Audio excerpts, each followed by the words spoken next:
Presentamos demanda de inconstitucionalidad contra 3 leyes que favorecen la corrupción y que fueron aprobadas el año pasado por la Asamblea Legislativa. En primer lugar, la ley de construcción del Tren del Pacífico, la ley de construcción de centros penales y la ley de construcción, operación y toda la puesta en marcha del aeropuerto del Pacífico. Fundamentalmente son 3 motivos de inconstitucionalidad. En resumen, les puedo decir de que en primer lugar, la Asamblea Legislativa le da facultades al órgano ejecutivo para que establezca las condiciones de contratación para estas obras.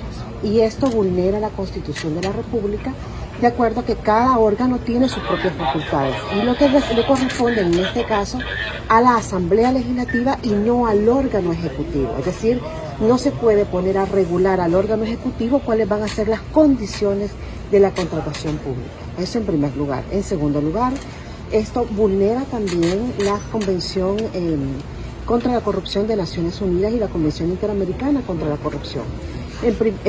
Fundamentalmente porque estas convenciones internacionales de las cuales El Salvador es parte, establece que se tienen que establecer mecanismos de transparencia, asegurar la competencia y el concurso esencialmente para la adjudicación de obras públicas, cosa que en estos casos no se está cumpliendo.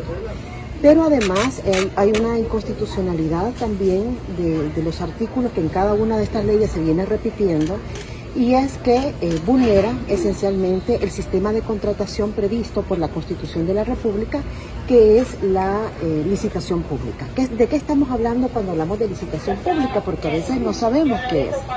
Y la licitación pública esencialmente es un concurso público, es decir, es un concurso que se pone a disposición de empresas nacionales y extranjeras para que la mejor oferta sea la que se le adjudique. Mejor oferta en precio, mejor oferta en calidad, mejor oferta en capacidades técnicas. Sin embargo, ahorita lo que se está promoviendo son las contrataciones directas y además las contrataciones a partir de invitaciones. Y esto en el pasado ya ha traído, podemos recordar los casos de las CICIES, por ejemplo, donde durante todo el régimen, durante toda la emergencia por el caso de la pandemia, se contrató de manera irregular, en el sentido de que no se siguieron los procedimientos establecidos para las compras.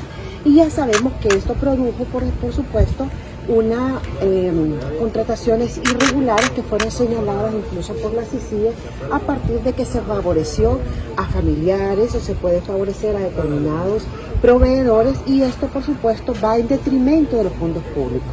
Es como si en nuestras casas, por ejemplo, nosotros diéramos el dinero a uno de los miembros de nuestra familia para que fuera a comprar, y esta persona le comprara a un amigo y no necesariamente a lo que más favorezca a la economía familiar.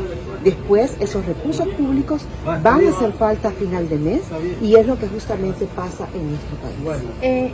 ¿Cuáles son los artículos de la Constitución que ustedes estarían presentando que se han sido vulnerados con esta ley? Bueno, en primer lugar hay una vulneración del artículo 144, porque el artículo 144, inciso segundo, establece justamente el valor que tienen los tratados, las convenciones internacionales de las cuales El Salvador resulta ser suscriptor. Además está el artículo 234 que establece la licitación pública como mecanismo por excelencia de la contratación pública. También en esta, por lo menos en una, la de los centros penitenciarios, Obras Públicas ya había declarado bajo reserva total la información de estas adquisiciones y contrataciones. ¿Cómo se contrasta con una ley que se hace días así, compras directas?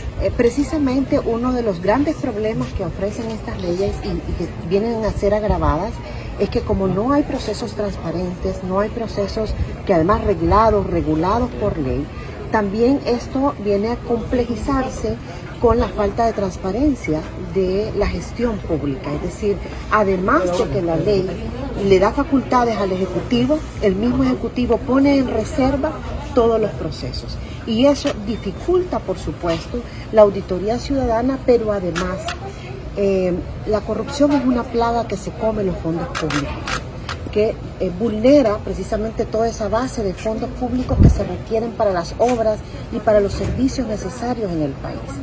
Y esto crece y se favorece con la opacidad y con la falta de transparencia. que promueven leyes como esta. También en diciembre recién pasado se aprobaron otras disposiciones similares de régimen especiales de compra para el presupuesto especial para por los daños de la tormenta Julia y también para los Juegos Centroamericanos del Caribe 2023. Es el mismo esquema, no sé si también en el futuro presentarán alguna demanda. Hemos contabilizado más de 10 leyes que están promoviendo una reforma del sistema de compras públicas. Ya nosotros hemos presentado inconstitucionalidad antes de estas 3, el día de hoy hemos presentado 2 anteriormente, uno sobre el régimen especial de compras para el régimen de excepción y el otro por el régimen también que se estableció para la Dirección de Obras Municipales. Sin embargo, también se han aprobado otras leyes como para la tormenta Julia, el tema del INDES, el mismo tema del voto desde el exterior y todo esto. Pero al final, el tema es que todo esto viene a quebrar el sistema de compras públicas y vulnera la Constitución.